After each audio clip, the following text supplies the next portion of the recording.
What's up everybody? What's good? What's poppin'? How's everybody doing? I think today is January 26, 2019.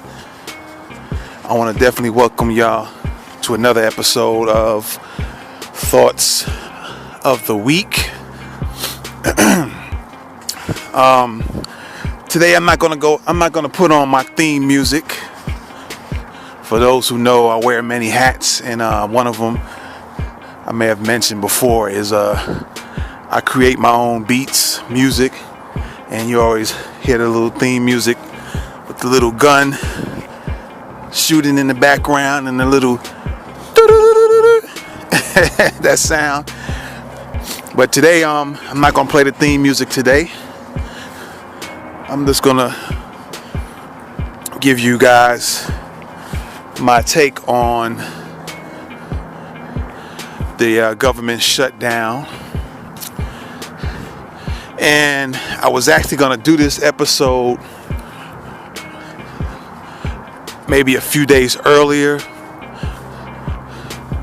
because I really was having some thoughts about what I think is really the plan behind the shutdown, but then some things kind of changed course. And at first I was thinking like I probably was not going to do it at all, but then again, when I found out that 45, and you know who I'm talking about when I say 45. If you don't know, ask somebody. But when 45 decided to end the government shutdown, but he said he was going to end it for 3 weeks? I got to thinking, I said, you know what? I probably still should go ahead and do this episode. And for those who are listening to me, it might sound at times I'm out of breath. If that's the case, if I'm sounding good, cool. If it sounds like at times I might be sounding like I'm a little out of breath, that's because I'm actually doing this show while going for a little walk. So I'm getting a little exercise in as I'm doing this episode. And so, on a side note, I used to walk quite often, then I stopped. And for a while, I wasn't gonna do it because it was cold, but I got to saying, hold on, I used to do this in the cold too. I just threw on the long johns and the shirt to go with it. Throw on some jeans or sweatshirt, top, jacket, bring my gloves in case my hands should get cold, and throw on my little scully. And I can just keep it moving. I can walk out here for a few hours in the cold. So I was like, man, tonight is the perfect time to do it. For those who are listening to me, I don't know what time it is that you will be listening to me, but right now, it's probably around 6, 7, 8 p.m. I didn't even check my clock. I got my phone in my pocket, but I'm saying it's probably after 7 about now. So 7 going on 8 or close to 8 going on 8:30, somewhere around that time on a Saturday night. And so I said, man, let me get my walk on. I don't know if they're going to call the police on me because I'm walking in a kind of a business district. Everything is closed, but it's part of my walking path, so I'm going to keep it going. But anyway, yeah, so I had some thoughts. I've been checking out some videos because the way I try to do things from time to time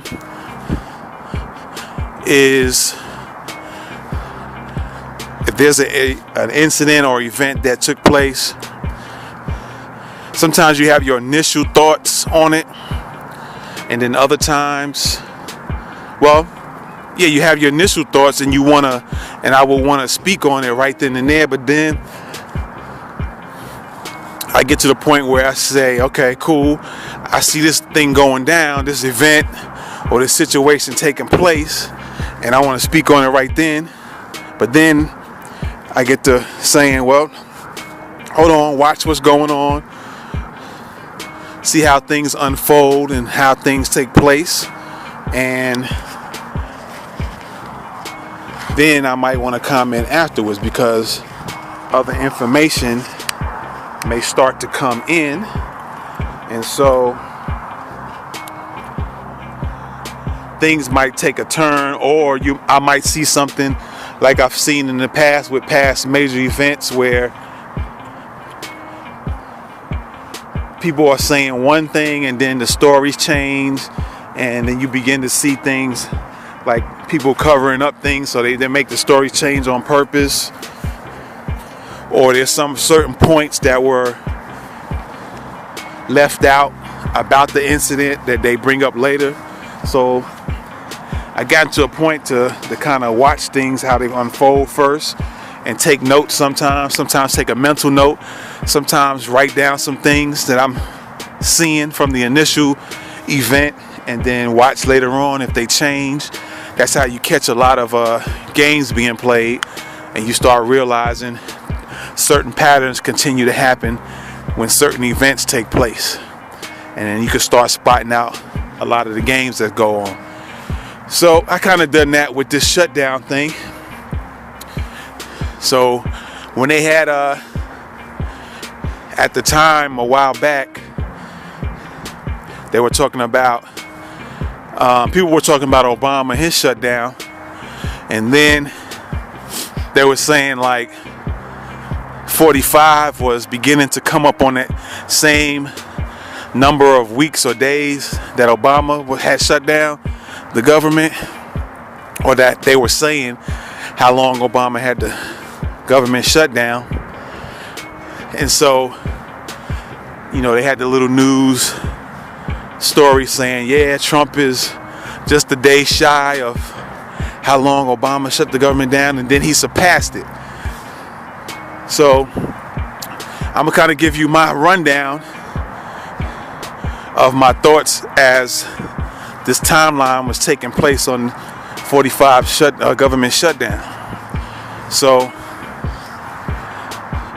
to start with was that particular situation where they were comparing 45 and Obama's shutdown, and they were saying that, like I said, how he was like 45 was about a day or two short of how long Obama had shut the government down himself. And when I first heard that, I was thinking to myself, I said, yeah, I was just having a feeling like, to me, 45 is going to try to surpass that time, because for some reason, I think the way his mind works, he just wants to outdo everybody, right? So I was like, when I first heard that, I was like, yeah, he's going to try to match up the same amount of time that Obama did for the shutdown, or he's going to try to go past it so he can be the big dude and be the one to have his own little personal brag that he kept the government shut down longer than Obama. Either without really thinking about what he's doing, or he knew exactly what he's doing by shutting the government down, as when it comes to how many employees, federal employees, that he would affect by doing that, by being the cause for shutting the government down, right? So I said, yeah, he's gonna pass that. And lo and behold, I would check out the news, maybe wait a few days, sometimes a week. Lo and behold, he still got the government shut down. It's going into 2 weeks. Then it's going into 3 weeks. Or let's go back 2 weeks, and then it's 2 weeks in 2 days, 2 weeks in 4 days, 2 weeks in 5 days. They said he already passed Obama. And so I was like, yeah, I knew he would do that. For some reason, he just got to be better than Obama. And then on some situations or cases, he just got to outdo any president that's ever been president, right? So I kind of figured that was going to happen. Then they got into 3 weeks. And I'm like, man. And then now, when that 3 weeks hit, people were starting to really start to feel it when them checks wasn't coming in. Then when it got down to a month, and I was watching some of the news outlets and checking out the news outlets online, and they was talking about like how some FBI employees were thinking about doing other side jobs, and some people were saying like those jobs were beneath them, like if they wanted to go, they had to work at a shopping mall or something like that, or doing stuff that quote unquote you wouldn't expect an FBI agent or employee to do a particular job. They were talking about how they would be working these odd jobs just to get paid. And then my mind started thinking about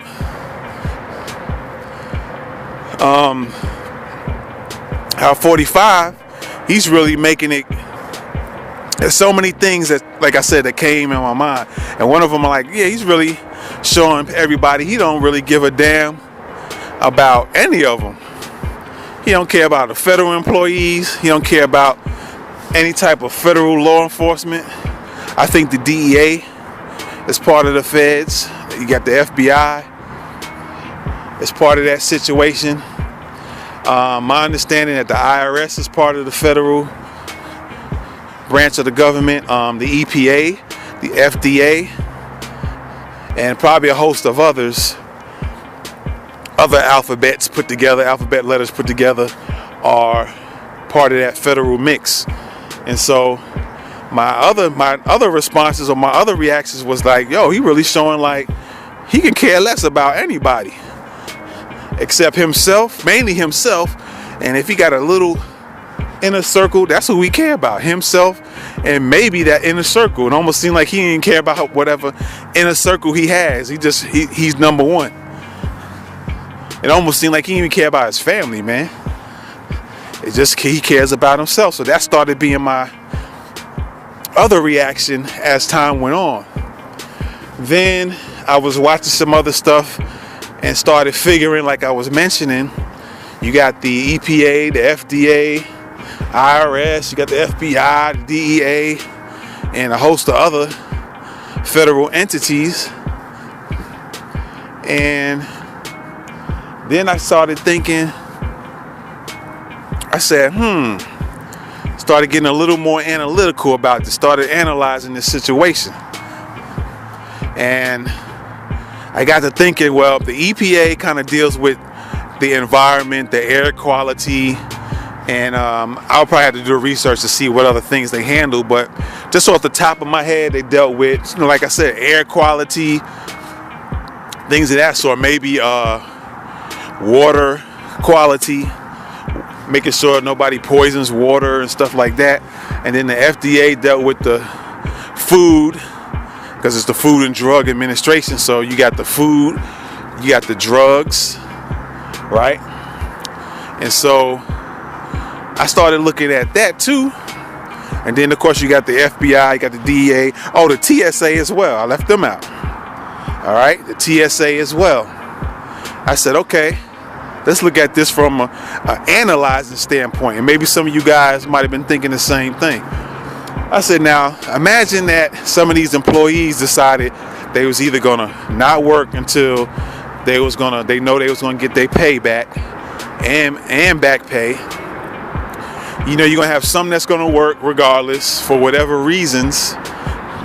And some that's going to not work. You're going to have some that call in. Like there was a lot of TSA people were calling in sick, even if they weren't sick. And so imagine that all at once, or just everything happens in a domino effect where you have the EPA, the situations like air quality, water quality. Let's say somebody decides to put something in the air, germ warfare or any type of viruses or whatever, and there's not enough employees to deal with that situation. And then you have terrorists coming in and start really tearing things up, where the FBI, DEA have to handle certain things, and let's say a lot of them decide not to work. And then you have the FDA and the food situation. Let's say food situations get bad, right?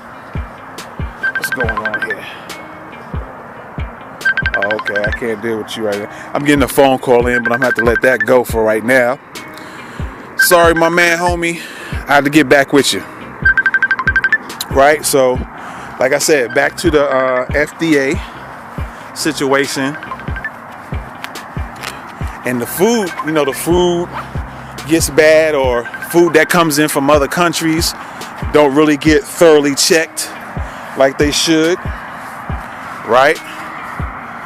And so you have all these situations, and some more I could add to. What else did I say? The TSA. You got the TSA employees, calling in, so anybody get on these planes and do some damage, really mess things up. So you have that stuff going on, right? And what else? I mentioned TSA, DEA, FBI, FDA, EPA, IRS, and they already was talking about that. IRS employees not enough to keep track of everything, so you get people being able to scam that situation. So you have all these situations going on, and that could cause havoc havoc nationally, right? And so then I got to thinking, I said, well, maybe, just maybe, that might be 45's plan, or that might have been one of his plans, his little plans he had in his head to get what he wants. Because for a while he talked about having declaring he has it available to him where he can declare a national emergency. So if all these entities, if things fail from the FBI, DEA, and like I said, not enough of the law enforcement side, FBI, DEA, and whatever else is under that federal law enforcement side.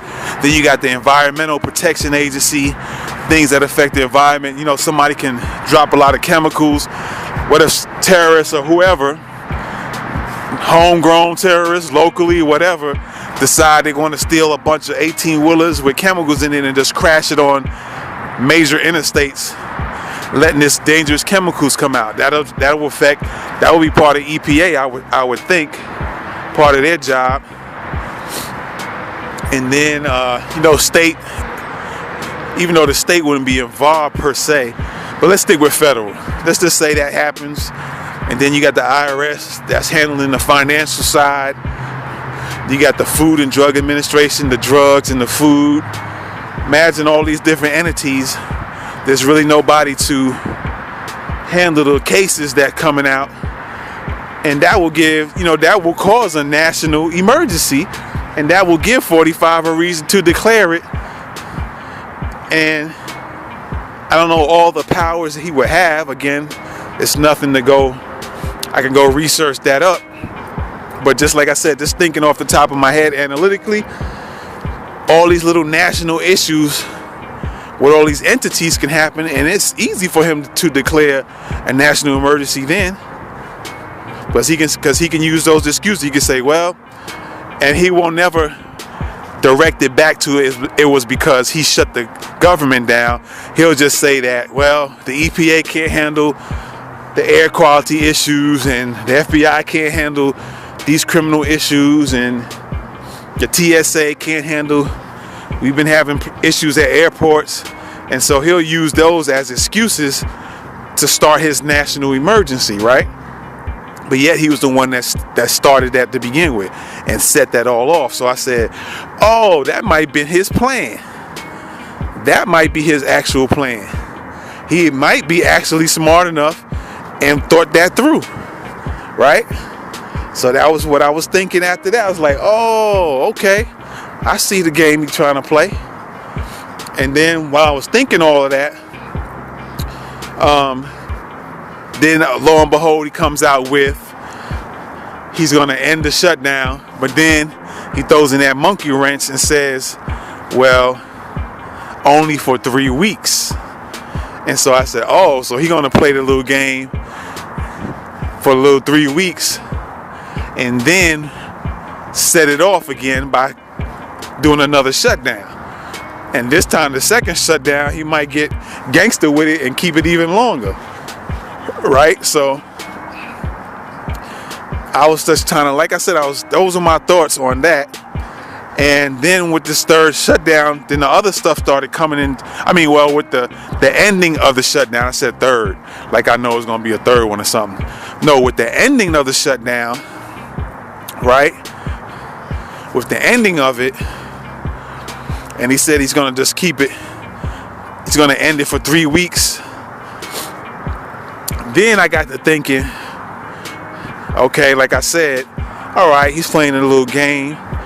But then this other stuff started coming into play, where the Michael Cohen situation, it's him supposed to be testifying, if I'm not mistaken. And then this other dude that they said they gave him contempt of court or something to that. I forget the guy's name, but for lying in court or lying to the feds and a few other charges. And they say that's supposed to have been 45's right-hand homie or something to that effect. And I said, oh, and a few other things going on about impeaching 45. It seemed like all these little things started coming in the mix. And then I got to thinking, okay, he's trying to play a little chess move because I think it was Michael Cohen that said that he felt like 45 and somebody else was threatening his family. And so that came into play, and then he kind of then 45 got on some outlets and went out that no, he wasn't doing that, he wasn't threatening nobody's family or something to that effect. And then you had the other dude, like I said, that supposedly lied and all this lying in court or whatever into the feds, and that's supposed to have been one of 45's close, I would say, what I would call or consider maybe his inner circle, right? And then you had the situation where people were talking about trying to get petitions together to impeach him. So he has all these things going on against him, and then maybe his thought was, well, let me end the shutdown a little bit and get some people to kind of where he might think is going to take his side if he does this temporary reopening of the government, thinking that he will gain some people. And probably he will, because some people probably, kiss his feet. Some people who he probably, that I'm sure if they were federal employees and families of the federal employees, that pretty much was a big diss by even shutting down the government. I'm sure some of them people, some of them families are going to kiss his feet even after the fact he even did all that. They still going to praise him. So I don't see how they doing it. After you do something like that to my family, I'm not going to sit up there and praise you for nothing. And you causing, people's mouths not to get fed. So I got to thinking, okay, he's playing these little chess moves. So now that's going on. Right? And so now it's a thing where we're going to see how this goes after 3 weeks. They said about till February the 15th. And so now you got April 15th is the when you got to have your taxes in, right? And you're going to have these refunds. So now I'm wondering between February 15th and April 15th how that's going to go down. And then there was some also talk about those who deal with the food stamps, the EBT cards. There was some talk about that as well, how people won't be able to use their cards. I think I was hearing like February 1st, they wasn't allowing that. So I don't know if the government reopening is gonna relieve that issue for those who use the EBT cards, the food stamp situation. I don't know how that's gonna play out, but you got all these little things in the mix. And if it affects it to the point where people can use their cards or be able to get that those supplements, financial supplements for the food stamp card, EBT, if that is going to relieve some people and they're able to buy food and stuff, again, like I said, that might be his ploy, his move to gain all of this, these people's favor by doing that. And like I said, I always felt like this is one of my thoughts, is that these what people could consider elite people, like Trump being, or 45 being one of them, they know that there are some people in the U.S. that are pretty much have the sheep mindset, meaning they will believe and follow anything 45 or anything the government puts out.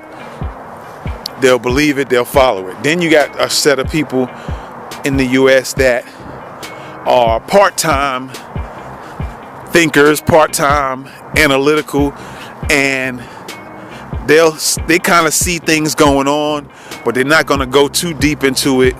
They'll pick out one or two things there, and they're kind of on the fence. They're not sure what they're seeing. They see things, and it's kind of nudging them to think that they're not being treated fair, but then they're not sure because they don't go too deep into looking into things and being observant. So sometimes they're on the fence, sometimes they're not, right? And so they know, they being the elite people, so-called elitists, or however you want to put it, they know there's those type of people, right? So they know they got those type of people out there. And then you got the people where it might be a smaller amount, and then again, the way things are going, it seems like it's this group of people are starting to grow more and more, where people are being more observant, being more analytical, they're thinking, they're paying attention, and they're waking up to what's really going on, the game's being played. So that group at one point probably seemed to be a smaller group, but the more and more games are getting played, and the more it's becoming obvious and just out there for you to see, and you take your blinders off and not turn your head and wish to not see it, that group is starting to get bigger and bigger. And so that's another set of the group of United States, U.S. Citizens. So to me, it's like there's three groups. There's the blind ones. They're just going to follow whatever they think, whatever is being put out is right. You can show them evidence and they're still not going to believe it. They're not going to want to see it. Then you got those who see it, but sometimes don't want to believe it, even though it's dead in their face. And they're just a little bit analytical. They're not really going to go into it too deep. They see things, but they just refuse to want to believe it half the time. They see it, they believe it a little bit, but then they don't want to believe it. They just don't refuse, to want to see it. Then you got the ones that, like I said, they've been paid attention too many times. They've noticed the same game being played over the years. They become a little bit more deeper analytical thinking, being analytical observers, and they seeing a lot of games being played. So the people who control things realize they got these groups out there. If you want to break it up like I did, just into 3 groups or 4 groups or however you want to break it down, they know there's a segment of the population that they can manipulate, engineer, control, right? And that's just that. And so they might be banking on those type of people and the ones who are always on the fence about stuff. They might be really banking on those two groups, and they will put out propaganda to make that third group, who's really analytical and observant and really sees the games being played, they'll keep putting propaganda out to put those two groups versus this one group, the thinking group, the more analytical and observant group, against the other two groups. They'll put those groups against each other, the groups of the population against each other.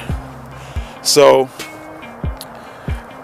it's a waiting game now, waiting to see what February 15th, what goes down, whether 45 decides to shut it back down or something else gets put in the mix before that date, or the day before the 15th of February, he might put something else in play, or things might change and get back to quote unquote some type of normalcy.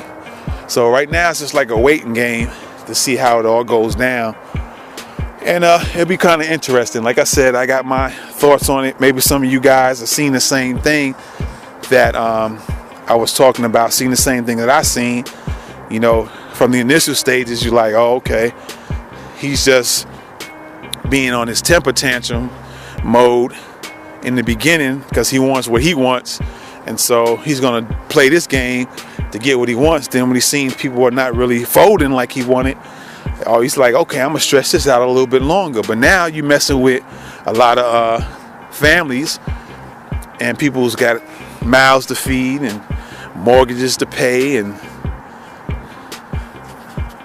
property to pay off and stuff like that. And so then it became that. Then I started thinking, like, I'm just recapping now. Then I started thinking like, my man got a little game going on. He's playing a little chess move. He'll let all these people, these different federal entities implode or explode, and then it'll be easy for him to call a national emergency then. And then he can get the money. He could pull the money from wherever, I guess, if I'm not mistaken. Definitely from the defense fund is what I heard. I don't know how true it is or false, but supposedly he can, if he declared a national emergency and for whatever excuse he will want to use, he can pull that money from the defense fund and get all the money he said he wanted to make this wall. And then the whole thing is, and there's one more thing I got in mind I'm gonna throw in the mix as well. And that's Russia. But let me finish this thought real quick on the recap. So then he could call a national emergency and just use the excuses of, well, we don't have enough EPA, FDA, DEA, FBI, TSA, IRS, so on and so forth. He can use those as excuses for his national emergency, right? So he can get it going like that. And so now, like I said, he decided to end the shutdown for 3 weeks until February 15th. And he's kind of backtracking on some of the things he was saying. And so knowing his patterns, if it seemed like it's bringing him embarrassment or making him look a certain way he don't like to look, rest assured he's going to come back and do something crazy again. Right? And so another thing that I was also thinking about is if he did that national emergency, and I think what he wanted was like 5.7 billion or 7.2 billion to do the walls up. What if he did that and really didn't use that money for that purpose, and some of that money was going to go back to Russia? And that's what he really was really wanted to do, for whatever purpose or reason, was to pay Russian people for whatever reason it might be and get the money that way. Maybe he owes a debt that he's keeping a secret about. And the way he was going to try to get the money was through this wall, using the wall as a front, and really use some of that money for the wall and use the rest of it to pay off people in Russia. Who knows, right? That could be a little something thrown in there. So, and maybe you guys thought about that as well. So you just never know, man, with this dude. Never know his motives. All I can say though, especially when he kept the shutdown going, it reminded me of a scripture. And the two main words in this scripture are righteous and wicked. And the scripture goes, when the righteous are in authority, the people rejoice. But when the wicked bear rule, the people mourn, right? So I looked at that as saying that's a way to tell if this dude's a righteous dude or he's just a wicked person because he want to bear his rule on people, right? And that just not only applies to him, it applies to anybody, whether in the government or your next door neighbor, right? You could tell a righteous person or a wicked person based off of if people rejoice, they happy, they content, they satisfied, or if they mourning, in pain, hurt, suffering. That's all those words that can go in a circle with mourn, pain, suffering, hurt, struggling, rejoicing. You can put that word in a circle with happy, satisfied, joyful, appreciative. And so, once again, when the righteous are in authority, the people rejoice. The people are happy. People are satisfied. They're doing good. But when the wicked bear rule, the people mourn. Mourn meaning sad, struggling, suffering, oppressed, depressed. All right? And what were people doing at the time he did the shutdown? There were people mourning. There were people sad. There were people struggling. There were people feeling oppressed. They couldn't get things done. They couldn't take care of getting food for their family or for themselves if they're single. Some people's bills were past due. They were suffering, right? So what's that say about 45? Is he a righteous person where the people rejoice? Or is he a wicked person where he bearing rule and does what he wants to do, how he wants to do it, and don't care about nobody? And that goes for anybody in the government, like I said, anybody in law enforcement. What type of person are they, righteous or wicked? That goes to your next door neighbor. Are they righteous or wicked? Right? That goes for your boss on the job. Is your boss a righteous person or a wicked person? The employees that you work with, the co-workers, are they righteous or are they wicked? Do people rejoice when they're around them? Are they happy, satisfied, joyful? Or are they always sad, suffering because of other people being wicked and bearing the rule they feel like bearing on them? Alright? So that's just something to think about. Maybe something you could look at anywhere. Government. Mainly because you look at the government a lot of times. There's probably a lot of wicked people in there. There's some righteous people there. There's a few righteous people sprinkled everywhere. But it seems like there's more wicked people than there's righteous. Right? So that's my thoughts on the government shutdown, man. Let me know what you guys think. You can always send the email in.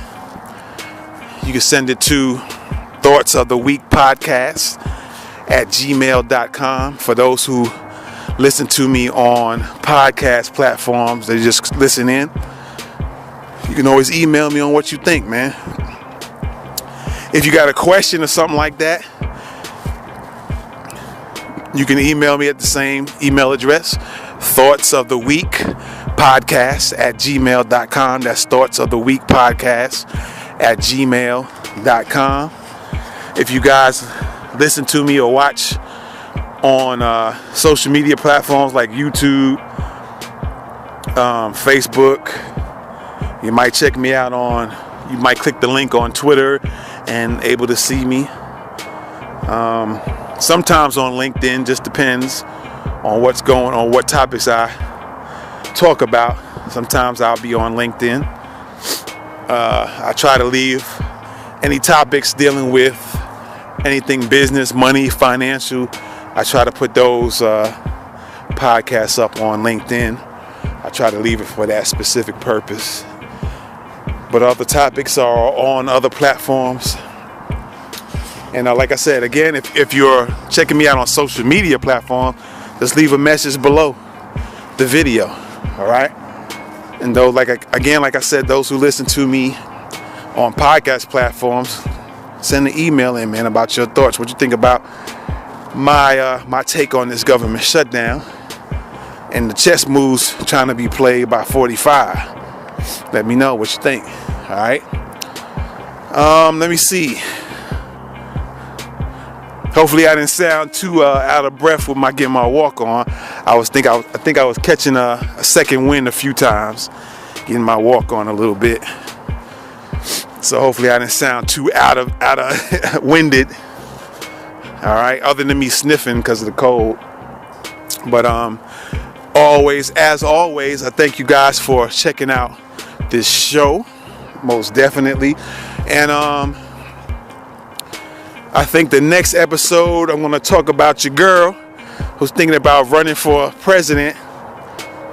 I got something y'all might want to listen to for those who probably are not aware of it already.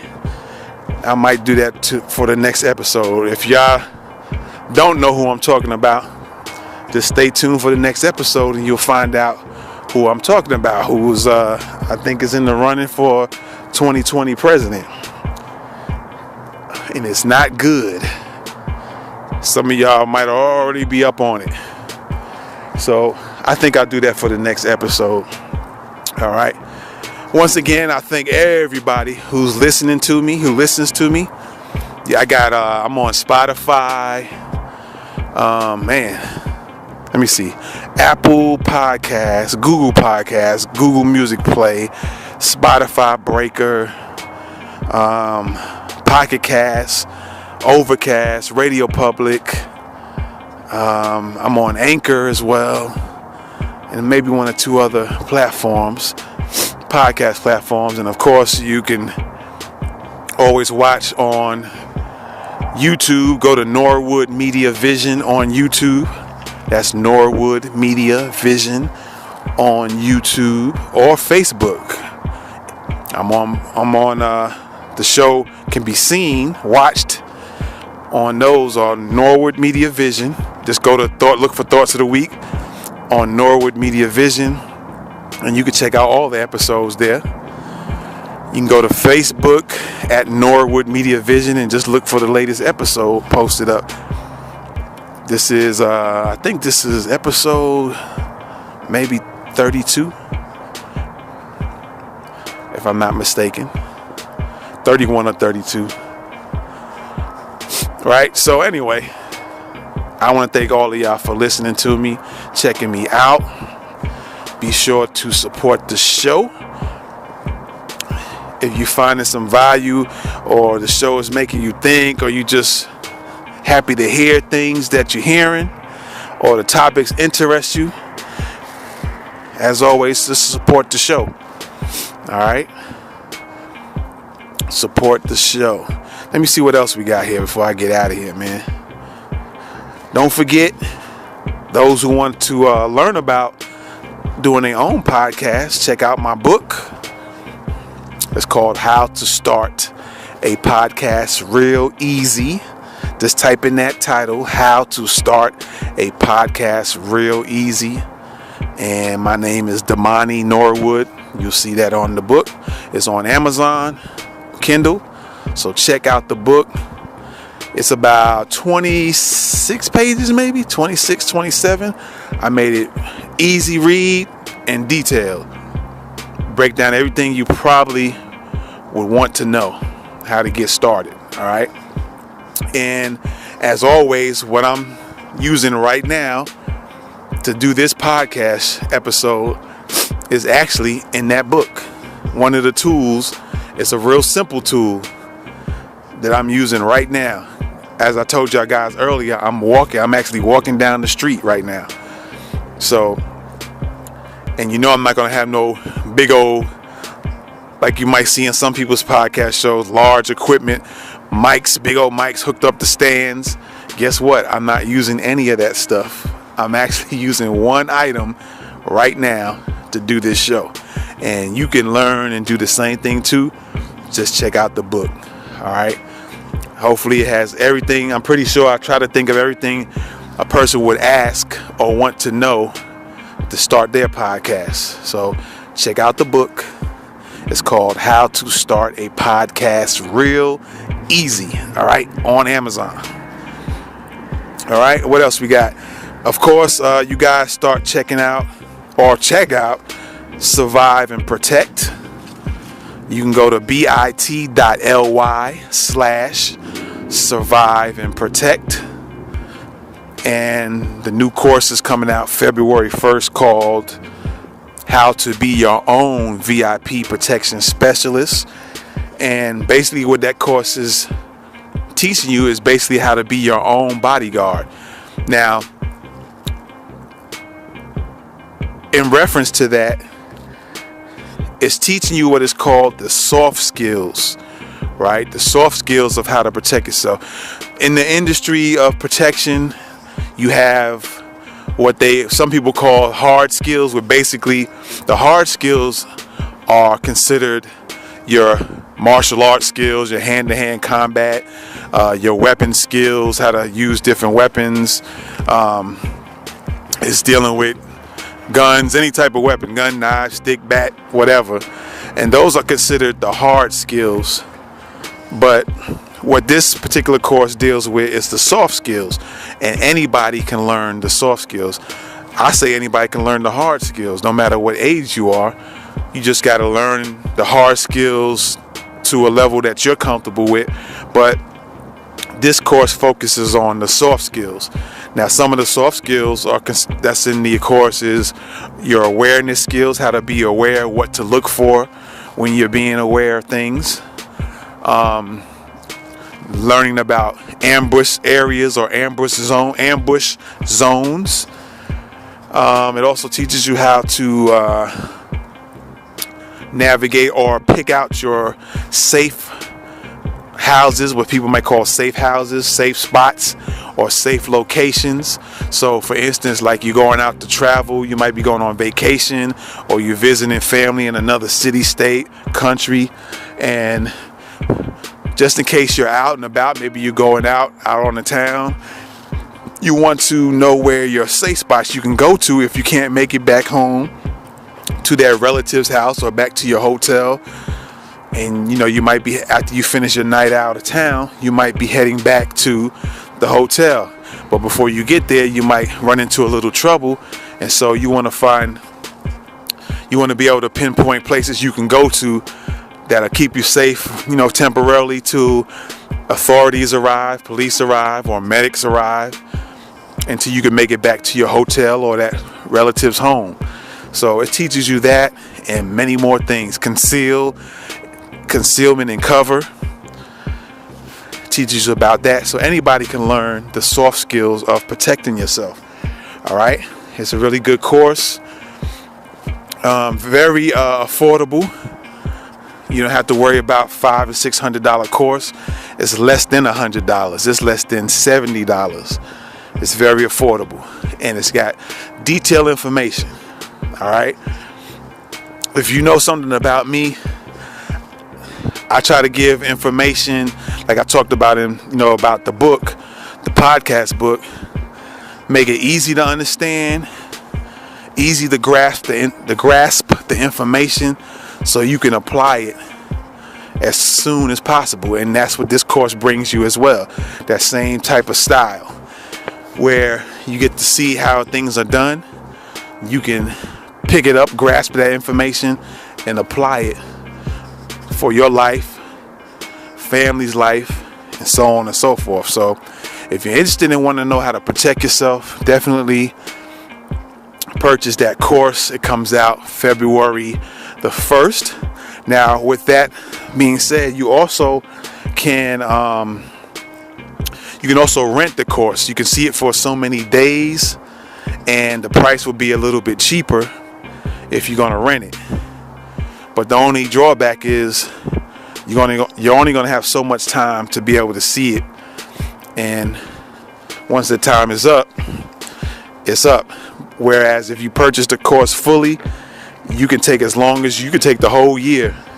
If that's how long you want to take to learn the stuff, you could do it on your own pace and your own time if you purchase the course fully. All right. But either way, I think it's something valuable to know, valuable to learn. And while I'm saying that as well, you can also check out Survive and Protect on YouTube. You can check out Survive and Protect on Facebook.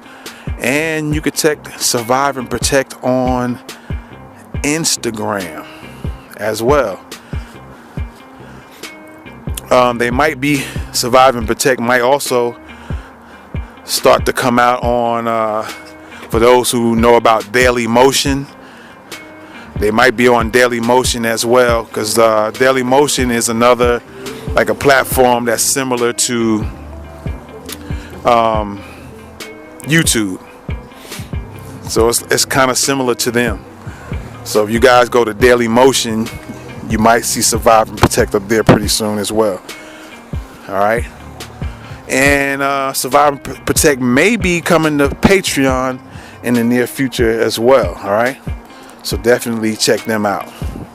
And so with that being said, ladies and gentlemen, I want to thank you guys for, again, checking out the show. And be sure to check out the next episode, next podcast. And I guarantee you guys will definitely want to tune in, because I'm going to tell you what I'm going to talk about real quick. I'm just going to give you a name, and then we're going to leave it at that. All right. I'm going to be talking about Kamala Harris. All right. Some information I've been getting, and some other people have been talking about her. And so I'm going to put my thoughts on it as well. So be looking forward to that. The next topic of Thoughts of the Week is Kamala Harris. So stay tuned to Thoughts of the Week. And again, I always say it, man, I appreciate y'all for checking the show out. I can't say it enough. Thank you guys for listening. And yo, I'm out of here, man. All right? Peace.